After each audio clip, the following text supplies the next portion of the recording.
العليم من الشيطان الرجيم من همزه ونفخه ونفسه اللہ یبدأ الخلق، اللہ تعالیٰ ابتدا کرتا ہے خلق کی، ثم یعیدہ، پھر وہی دوبارہ لٹائے گا اسے، ثم الیہ ترجعون، پھر اسی کی طرف تم سب لٹائے جاؤ گے۔ بیوم، اور جس دن تقوم الساعۃ، قائم ہوگی قیامت، یبلس المجرمون، نا امید ہو جائیں گے مجرم۔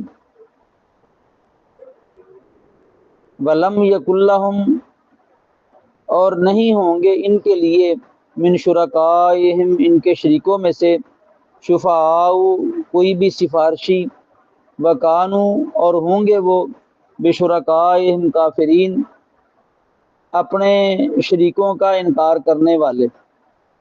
ویوم، اور جس دن تقوم الساعۃ، قائم ہوگی قیامت، یومئذ یتفرقون، اس دن یہ سب جدا جدا ہوں گے۔ فاما الذین آمنوا، پس وہ لوگ جو ایمان لائے، وعملوا الصالحات، اور انہیں عمل کیے صالحہ، فہم، پس یہ لوگ، فی روضۃ یحبرون، باغ میں خوش کیے جائیں گے۔ وَأَمَّا الَّذِينَ كَفَرُوا، اور وہ لوگ جنہوں نے کفر کیا، وَكَذَّبُوا، اور جھٹلایا، بِآيَاتِنَا، ہماری آیات کو، وَلِقَاءِ الْآخِرَةِ، اور آخرت کی ملاقات کو، فَأُولَٰئِكَ، پس یہی لوگ، فِي الْعَذَابِ مُحْضَرُونَ، عذاب میں حاضر کیے جائیں گے۔ فَسُبْحَانَ اللَّہِ، پس تم تسبیح بیان کرو اللہ تعالیٰ کی، حین تمسون، جب تم شام کرتے ہو، وحین تصبحون، اور جب تم صبح کرتے ہو۔ وَلَهُ الْحَمْدُ، اور اسی کے لیے تمام تعریفیں ہیں، فی السماوات، آسمانوں میں، والارض، اور زمین میں، وعشیا، اور تم تسبیح بیان کرو اللہ تعالیٰ کی پچھلے پہر، وحین تظہرون، اور جب تم ظہر کرتے ہو یا ظہر میں داخل ہوتے ہو۔ یخرج الحی، نکالتا ہے وہ زندہ کو، من المیت، مردہ سے، ویخرج المیت، اور وہ نکالتا ہے مردہ کو، من الحی، زندہ سے، ویحیی الارض، اور وہ زندہ کرتا ہے زمین کو، آباد کرتا ہے زمین کو، بعد موتہا، اس کے مر جانے کے بعد، اس کے بنجر ہو جانے کے بعد، وکذالک تخرجون، اور اسی طرح تم سب نکالے جاؤ۔ اللہ یبدأ الخلق، اللہ تعالیٰ پیدا کرتا ہے مخلوق کو، ابتدا کرتا ہے مخلوق کی، خلق کی، ثم یعیدہ، پھر وہی اسے دوبارہ لٹائے گا، ثم الیہ ترجعون، پھر اسی کی طرف تم سب لٹائے جاؤ گے۔ ویوم تقوم الساعۃ، اور جس دن قائم ہوگی قیامت، یبلس المجرمون، نا امید ہو جائیں گے مجرم۔ ولم یکن لہم، اور نہیں ہوں گے ان کے لیے، من شرکائہم، ان کے شریکوں میں، شفعاء، کوئی بھی سفارشی، وکانوا، اور ہوں گے یہ، بشرکائہم کافرین، اپنے شریکوں کا انکار کرنے والے۔ ویوم، اور جس دن تقوم الساعۃ، قیامت قائم ہوگی، یومئذ یتفرقون، اس دن یہ سب جدا جدا ہوں گے۔ فاما الذین آمنوا، بس وہ لوگ جو ایمان لائے، وعملوا الصالحات، اور انہیں اعمال کیے صالحہ، فہم، پس یہ لوگ، فی روضۃ یحبرون، باغ میں خوش کیے جائیں گے۔ وَأَمَّا الَّذِينَ كَفَرُوا، اور وہ لوگ جنہوں نے کفر کیا، وَكَذَّبُوا، اور جھٹلایا، بِآيَاتِنَا، ہماری آیات کو، وَلِقَاءِ الْآخِرَةِ، اور آخرت کی ملاقات کو، فَأُولَٰئِكَ، پس یہی لوگ، فِي الْعَذَابِ مُحْضَرُونَ، عذاب میں حاضر کیے جائیں گے۔ فَسُبْحَانَ اللَّہِ، پس تم تسبیح بیان کرو اللہ تعالیٰ کی، حین تمسون، جب تم شام کرتے ہو، وحین تصبحون، اور جب تم صبح کرتے ہو۔ وَلَهُ الْحَمْدُ، اور اسی کے لیے تمام تعریفیں ہیں، فی السماوات، آسمانوں میں، والارض، اور زمین میں، وعشیا، اور تسبیح بیان کرو تم اللہ تعالیٰ کی پچھلے پہر، وحین تظہرون، اور جب تم ظہر کرتے ہو۔ یخرج الحی، نکالتا ہے وہ زندہ کو، من المیت، مردہ سے، ویخرج المیت، اور نکالتا ہے وہ مردہ کو، من الحی، زندہ سے، ویحیی الارض، اور وہ آباد کرتا ہے، زندہ کرتا ہے زمین کو، بعد موتہا، اس کے بنجر ہو جانے کے بعد، مر جانے کے بعد، وکذالک تخرجون، اور اسی طرح تم نکالے جاؤ گے۔ اللہ یبدأ الخلق، اللہ تعالیٰ ابتدا کرتا ہے خلق کی، پیدا کرتا ہے وہ مخلوق کو، ثم یعیدہ، پھر وہ دوبارہ لوٹائے گا اسے، دوبارہ پیدا کرے گا، ثم الیہ ترجعون، پھر تم اسی کی طرف لوٹائے جاؤ گے۔ اللہ سبحانہ و تعالیٰ نے نبی علیہ الصلوۃ والسلام کو مبعوث فرمایا تو جو ابتدائی مخاطب لوگ تھے وہ مشرکین مکہ ہی تھے یا مکہ کے لوگ تھے۔ ویسے تو اللہ تعالیٰ نے آپ صلی اللہ علیہ وسلم کو تمام انسانوں کی رشد و ہدایت اور بھلائی کے لیے مبعوث فرمایا۔ پہلے انبیاء علیہ الصلوۃ والسلام اپنی اپنی قوموں کی طرف یا اپنے اپنے علاقوں کی طرف مبعوث ہوتے رہے۔ نبی علیہ الصلوۃ والسلام کی نبوت چونکہ عالمگیر ہے، آپ آخری نبی آخری رسول ہیں، آپ کے بعد نہ کوئی نبی آئے گا نہ کوئی رسول آئے گا، تو اول مخاطب مشرکین مکہ تھے۔ یہ لوگ دوبارہ اٹھنے کے قائل نہیں تھے، کہتے تھے ہم مر گئے، مٹی کے اندر مٹی ہو جائیں گے، ہمیں دوبارہ نہیں اٹھایا جائے گا۔ ان کی اپنی ایک سوچ تھی۔ تو اللہ سبحانہ و تعالیٰ نے یہاں اس بات کو بیان کیا کہ اللہ سبحانہ و تعالیٰ اتنی قوت والی طاقت والی ذات ہے کہ وہ مخلوق کو نئے سرے سے پیدا کرتا ہے جب اس کا وجود نہیں ہوتا۔ تو پھر جب قیامت قائم ہوگی اللہ سبحانہ و تعالیٰ دوبارہ ان سب لوگوں کو اٹھائے گا، اور ان سب لوگوں نے تم نے اس اللہ تعالیٰ ہی کی طرف لوٹنا ہے۔ قیامت کا قائم ہونا یقینی ہے، تم نے گزاری ہوئی زندگی کا حساب دینا۔ اسی بات کو اللہ تعالیٰ نے یہاں بیان کیا کہ اللہ تو وہ ذات ہے جو نئے سرے سے پیدا کرتا ہے مخلوق کو، ابتدا میں وہ پیدا کرتا ہے، پھر اس کو مارتا ہے، ثم یعیدہ، پھر اللہ سبحانہ و تعالیٰ اس کو دوبارہ لٹائے گا، یعنی دوبارہ پیدا کرے گا، وہ پیدا کرنے پر قادر ہے۔ ثم الیہ ترجعون، پھر تم سب اس اللہ تعالیٰ ہی کی طرف لٹائے جاؤ گے، وہ تمہیں دوبارہ اٹھائے گا بھی، تم نے اس کے سامنے پیش بھی ہونا اور گزاری ہوئی زندگی کا حساب دینا۔ اچھا، یہ چونکہ منکر تھے، یہ مانتے ہی نہیں تھے، انہوں نے نبی علیہ الصلوۃ والسلام کی بات کو نہیں مانا، قرآن آیات کو نہیں مانا اور مذاق اڑایا۔ تو اللہ سبحانہ و تعالیٰ نے ان کے سامنے اس بات کو واضح کر دیا کہ کل قیامت والے دن تم سب لوگ نا امید ہو جاؤ گے۔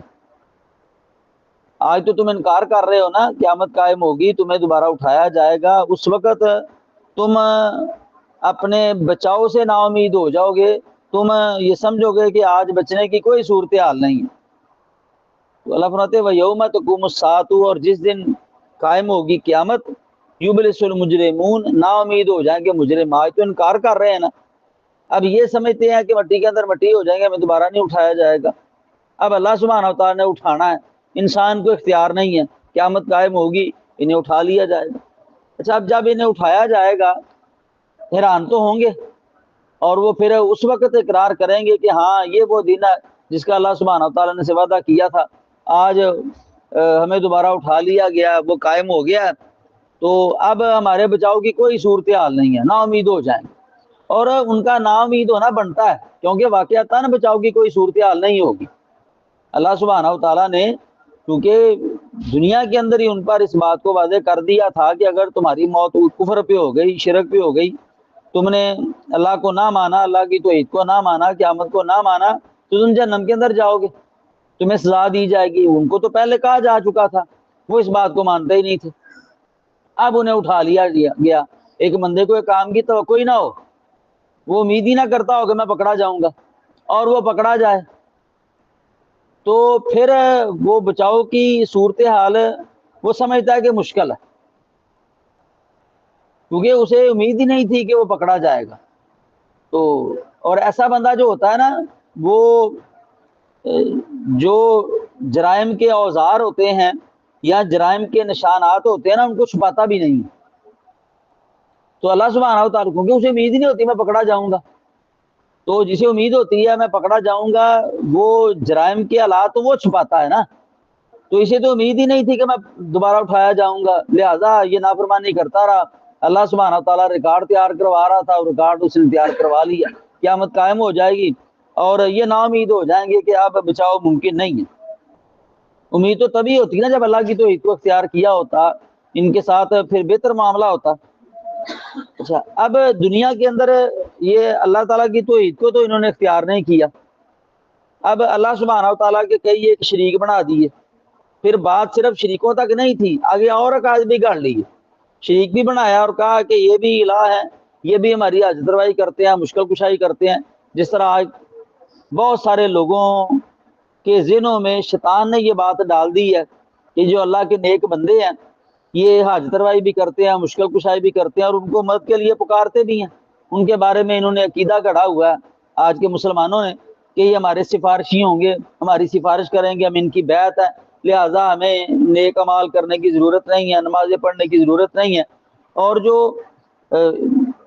ایسے لوگ ہیں جن کے متعلق یہ عقیدہ گڑھا گیا کہ وہ ہماری سفارش کریں گے، جو دنیا کے اندر موجود ہیں، ان میں کتنے ایسے لوگ ہیں جو کہتے ہیں جی اپنے مریدوں کو تمہیں نماز پڑھنے کی ضرورت ہی نہیں ہے، بس ہماری پڑھی پڑھائی ہے، ہم نماز قائم کرتے ہیں، ہم 24 گھنٹے نماز میں ہوتے ہیں، اس قسم کی عجیب عجیب باتیں کرتے ہیں۔ یعنی اسلام کی صرف مخالفت ہے، اسلام نے 5 نمازیں دی ہیں، یہ 24 گھنٹے نماز میں، تو اس سے بڑھ کر اسلام کی مخالفت کیا ہو سکتی ہے؟ یعنی اپنی مرضی ہے، اسلام کا حکم نہیں ہے۔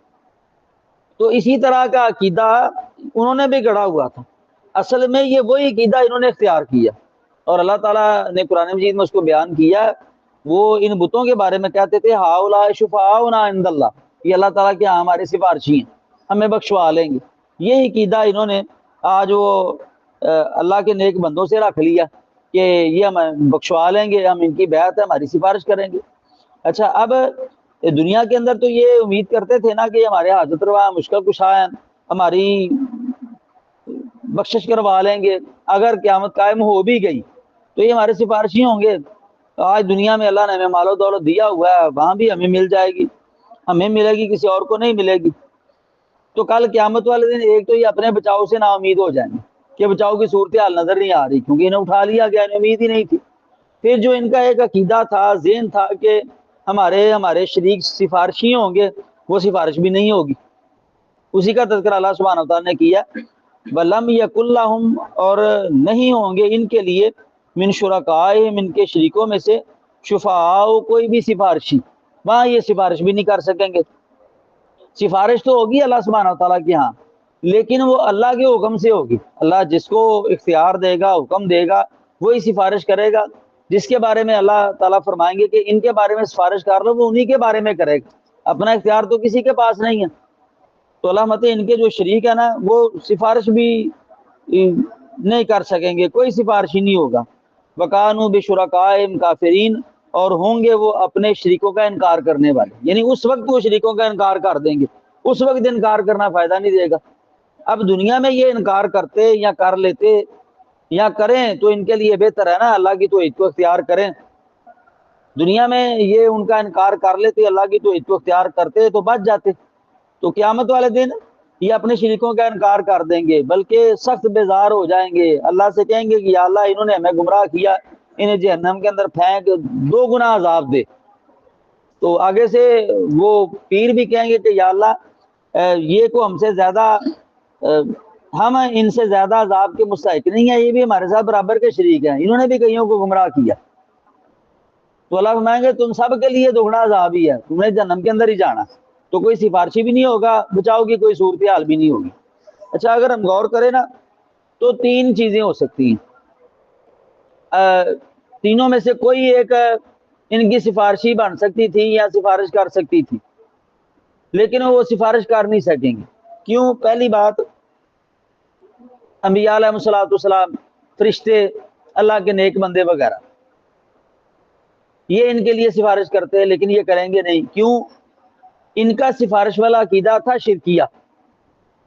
انبیاء علیہ السلام ہیں، وہ تو لوگوں کو توحید کی دعوت دینے کے لیے آئے، اللہ کے جو نیک بندے تھے وہ تو لوگوں کو توحید کی دعوت دیتے رہے، اور فرشتوں نے اللہ کی توحید کو اختیار کیا، وہ سفارش کر ہی نہیں سکتے، کیونکہ انہوں نے کام ہی سارا الٹ کیا، اختیار تو ان کے پاس ہوگا ہی نہیں نا، تو سفارش وہ کریں گے بھی نہیں۔ دوسری تھی جامد چیزیں، جمادات، جن کو یہ پوجتے رہے، سورج ہو گیا، چاند ہو گیا، درخت ہو گئے، پتھر ہو گئے، اس قسم کی چیزیں۔ ان کے اندر چونکہ ظاہری انسانوں جیسا شعور نہیں ہے، یہ سفارش کر نہیں سکیں گی۔ تو تیسرا ہو گیا شیطان اور شیطان کے پیروکار، اور جو اپنے آپ کو رب کہتے رہے، حاجت روا مشکل کشا ہونے کا دعویٰ کرتے رہے، جس طرح نمرود ہے، فرعون ہے، یا جن کے بارے میں ان کا عقیدہ تھا کہ یہ کرنے والے ہمارے سفارش کریں گے، اور وہ مسلمان نہیں تھے، کفر کی حالت میں مر گئے، وہ تو خود عذاب کے اندر مبتلا ہوں گے۔ جو خود عذاب کے اندر مبتلا ہے وہ کسی کی سفارش کس طرح کر سکتا ہے؟ تو یعنی کسی لحاظ سے بھی ان کے لیے سفارش ہوگی نہیں، نہ کوئی ان کی سفارش کرنے والا ہوگا۔ سفارش تو ان لوگوں کی ہوگی نا جنہوں نے اللہ کی توحید کو اختیار کیا، اور توحید پرستوں کو اختیار ملے گا کہ وہ سفارش کریں۔ جو شرک والے لوگ ہیں نہ وہ سفارش کر سکیں گے، نہ شرک والے لوگوں کے لیے سفارش ہوگی، تو اس وقت یہ انکار کریں گے، انکار فائدہ نہیں دے گا۔ تو اللہ فرماتے ہیں وَيَوْمَ، اور جس دن تقوم الساعۃ، تو قیامت قائم ہوگی، یومئذ یتفرقون، اس دن یہ جدا جدا ہو جائیں گے۔ آج دنیا میں تو سارے لوگ وہ اکٹھے ہی رہ رہے ہیں نا، چاہے کوئی نیک ہے یا بد ہے، کوئی اللہ کی توحید کو اختیار کرنے والا ہے یا اختیار کرنے والا نہیں ہے، کوئی اللہ کو ماننے والا ہے، کوئی ماننے والا نہیں ہے، کوئی کس طرح کا جرم کرنے والا ہے، کوئی کس طرح کا جرم کرنے والا ہے، ایک ہی معاشرے میں رہ رہے ہیں، لیکن قیامت والے دن اللہ سبحانہ و تعالیٰ ان کے درمیان جدائی ڈال دے گا۔ اور اللہ تعالیٰ نے سورہ یاسین کے اندر بھی یہ بات ارشاد فرمائی ہے وَامْتَازُوا الْيَوْمَ أَيُّهَا الْمُجْرِمُونَ، اے مجرموں آج تم جدا جدا ہو جاؤ، یعنی شرک والے شرک والوں کے ساتھ، دغا باز دغا بازوں کے ساتھ، جو چور تھے وہ چوروں کے ساتھ ہوں گے، ٹولیاں بنا دی جائیں گی ان کی، اور جو ایماندار ہیں ان کو الگ کر دیا جائے گا، یعنی جہنمی الگ کر دیے جائیں گے اور جنتی الگ کر دیے جائیں گے۔ آگے اللہ سبحانہ تعالیٰ نے اسی بات کو تفصیل کے ساتھ بیان کر دیا۔ اللہ فرماتے ہیں فَأَمَّا الَّذِينَ آمَنُوا، پس وہ لوگ جو ایمان لائے، وَعَمِلُوا الصَّالِحَاتِ، اور جنہوں نے اعمال کیے صالحہ، اور صالح عمل وہی ہوتا ہے جو دین اسلام کے مطابق ہے، یعنی ایمان بھی ایسا لے کر آئے جس طرح ایمان لانے کا حق تھا، اور اعمال بھی صالحہ کیے، پوری زندگی دین اسلام پہ عمل کیا، بتقاضا بشریت غلطی ہوئی اللہ تعالیٰ سے معافی مانگتے رہے، تو اللہ فرماتے فہم، پس یہ لوگ فی روضۃ یحبرون، باغ کے اندر خوش کیے جائیں گے، اللہ تعالیٰ ان کو رہنے کے لیے جنت دے گا اور انہیں خوش کر دے گا۔ یحبرون ایسی خوشی ہوتی ہے جس میں چہرہ چمک اٹھے، یعنی خوبصورت بنانا کسی چیز کو، اس کو تحبیر کہتے ہیں۔ تو مطلب اللہ سبحانہ و تعالیٰ انہیں نعمتوں والی جنتیں بھی دے گا، ان کے چہرے بھی روشن کرے گا اور انہیں خوش کر دے گا، کسی لحاظ سے کمی ہوگی نہیں، کمی کی سوچ بھی نہیں ہوگی، یعنی ہر جنتی یہی سمجھ رہا ہوگا کہ جو اللہ سبحانہ و تعالیٰ نے مجھے دیا ہے نا کسی اور کو دیا ہی نہیں۔ جب یہ سوچ ہوگی تو حسد بغض کینہ بھی نہیں رہے گا، اور کوئی ایسی نعمت نہیں ہوگی جو ان کو ملے گی نہیں، جس کی یہ تمنا کریں گے فوراً وہ ملے گی، یہ خوش ہو جائیں گے۔ ظاہر بات ہے جب انسان کو انسان کی مطلوبہ چیز ملتی ہے، جس کا وہ مطالبہ کرتا ہے وہ مل جاتی ہیں، دنیا کی بھی ہم دیکھتے ہیں وہ خوش ہو جاتا ہے، حالانکہ یہ عارضی خوشی ہے، نعمتیں بھی عارضی ہے اور خوشی بھی عارضی، تو جنت کی نعمتیں بھی ہمیشہ کی ہیں اور خوشی بھی ہمیشہ کی ہے، اللہ سبحانہ و تعالیٰ ہمیں نصیب فرمائے۔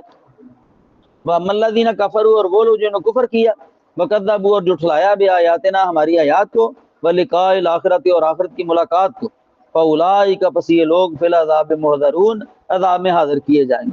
آج تو یہ انکار کر رہے ہیں نا، آخرت کا بھی انکار کر رہے ہیں، اللہ کی ملاقات کا بھی انکار کر رہے ہیں، اور اللہ تعالیٰ کی آیات کا مذاق اڑا رہے ہیں نا، کل قیامت والے دن جہاں مومن جنتوں کے اندر ہوں گے، یہ عذاب کے اندر مبتلا ہوں گے، اور یہ مومنوں کو تسلی بھی دی جا رہی۔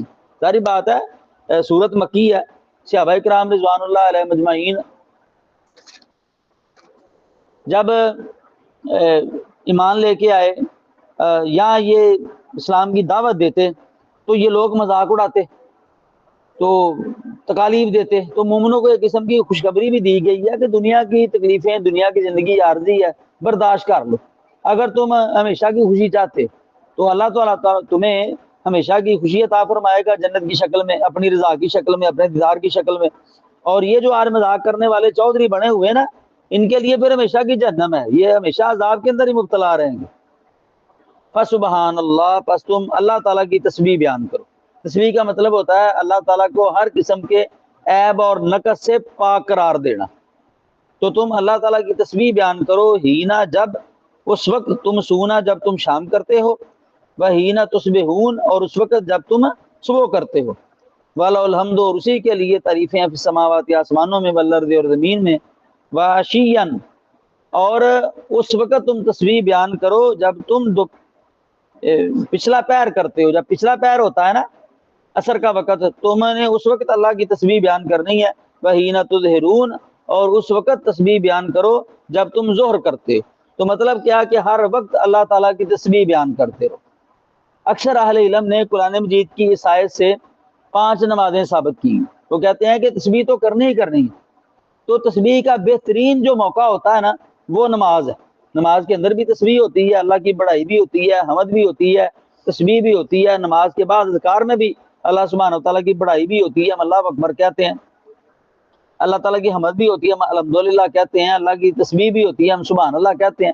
تو ویسے تو چلتے پھرتے تسبیحات پڑھنی ہے, پڑھنے کا بہترین موقع نماز بھی ہے. تو 5 نمازوں کے اوقات اہل علم نے قرآن مجید کی اس آیت سے ثابت کی ہیں. وہ کہتے ہیں کہ اللہ سبحانہ تعالیٰ فرماتے ہیں کہ تم اللہ تعالیٰ کی تسبیح بیان کرو جب تم شام کرتے ہو. تو شام میں 2 نمازیں آتی ہیں, ایک مغرب اور ایک عشاء. اور جب تم صبح کرتے ہو اس وقت بھی اللہ کی تسبیح بیان کرو. صبح میں فجر کی نماز ہوتی ہے. پھر درمیان میں اللہ سبحانہ تعالیٰ نے بتایا کہ یہ جو تسبیح تم نے ویسے نہیں اللہ سبحانہ تعالیٰ کی کرنی, زمین و آسمان میں تعریف اللہ کی ہے. تو تسبیح بھی ایک قسم کی تعریف ہی ہے. تو لہٰذا تم نے اللہ سبحانہ تعالیٰ کی تسبیح بیان کرنی ہے, کیونکہ تمام تعریفیں اللہ کے لیے. تسبیح اور تعریف کا حقدار اثر اللہ سبحانہ تعالیٰ, تو تم نے وہ کرنی ہے. ایک تو تم نے شام کرنی ہے, 2 نمازیں آ گئی مغرب اور عشاء, اور صبح کرنی ہے, اس میں فجر آ گئی. وعشیاً, اور تم نے اللہ کی تسبیح بیان کرنی ہے پچھلے پہر میں عصر کی نماز آتی ہے.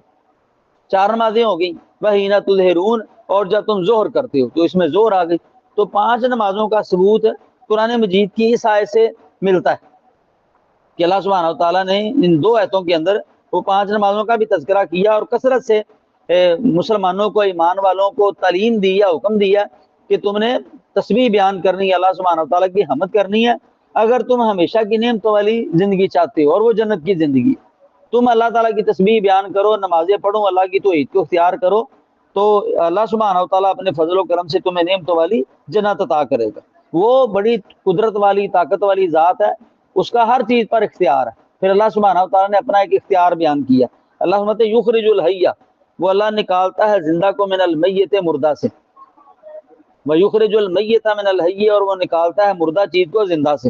اور اس کی کئی مثالیں اکثر اہل علم مثال دیتے ہیں کہ جو مرغی ہوتی ہے نا, مرغی یہ زندہ ہوتی ہے, تو اللہ سبحانہ تعالیٰ اسی انڈے کو نکالتا ہے. اب انڈا مردہ ہوتا ہے, پھر اللہ سبحانہ تعالیٰ اسی انڈے سے وہ چوزا نکال دیتا ہے, وہ زندہ ہوتا ہے. اسی طرح یہ بیج ہے, یہ مردہ ہے, تو اللہ سبحانہ تعالیٰ اس سے وہ کھیتی نکالتا ہے, درخت نکالتا ہے, یہ زندہ ہوتے ہیں. پھر انہی درختوں سے اللہ سبحانہ تعالیٰ وہ دوبارہ بیج نکال دیتا ہے, وہ مردہ ہوتے ہیں. تو یہ اللہ سبحانہ تعالیٰ وہ ذات ہے جو زندہ سے مردہ پیدا کرتا ہے, نکالتا ہے, اور مردہ سے زندہ پیدا کرتا ہے. اس قدر وہ طاقت والی ذات ہے. وَيُحْيِي الْأَرْضَ بَعْدَ مَوْتِهَا, اور وہ آباد کرتا ہے زمین کو اس کے بنجر ہو جانے کے بعد. ایک زمین ہوتی ہے, بظاہر اس میں کھیتی کے آثار نہیں ہوتے, اللہ سبحانہ تعالیٰ بارش نازل کرتا ہے, اس کو دوبارہ زرخیز بنا دیتا ہے, پھر اس سے فصلیں ہوتی ہیں, کھیتی باڑی ہوتی ہے, باغات لگتے ہیں اس کے اندر. تو یہ اللہ کے لیے تو کوئی مشکل نہیں ہے. جس طرح اللہ سبحانہ تعالیٰ ایک بنجر زمین جس سے لوگ نا امید ہو گئے تھے کہ یہاں دوبارہ کھیتی نہیں اگائی جا سکتی, یہاں کھیتی نہیں ہو سکتی, کھیتی میں زندگی ہوتی ہے نا, وہ ہو نہیں سکتی, نا امید ہو گئے تھے, تو اللہ سبحانہ تعالیٰ نے اس زمین کو آباد کر دیا. تو اسی طرح وَكَذَلِكَ تُخْرَجُونَ, اور اسی طرح تم سب نکالے جاؤ گے. یعنی اللہ سبحانہ تعالیٰ تمہیں بھی اسی طرح زمین سے نکالے گا.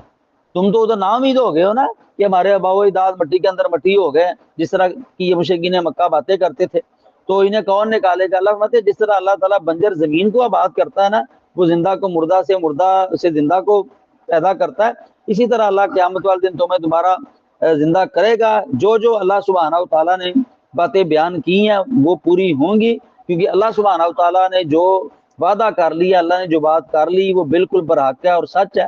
اور نبی علیہ الصلوۃ والسلام بھی جو تمہیں کہہ رہے ہیں, چونکہ وہ اللہ کا پیغام تمہیں دے رہے ہیں, تو وہ بھی خود بھی سچے ہیں, سب سے بڑھ کر سچے ہیں, اور جو وہ پیغام دے رہے ہیں وہ پیغام بھی سچا ہے, وہ برحق ہے, پورا ہو کر رہنے والا. ایمان لے آؤ, کامیاب ہو جاؤ. اور جو ایماندار ہیں انہیں تعلیم دی جا رہی ہے کہ تم نے اللہ کی توحید کو تو اختیار کیا, اللہ کی توحید پر قائم رہنا ہے اور دین اسلام کے مطابق عمل کرنا. جب تم ایسا کرو گے انشاءاللہ تمہاری دنیا بھی بہتر ہوگی، آخرت بھی بہتر ہوگی. اللہ تعالی ہمیں توفیق عطا فرمائے.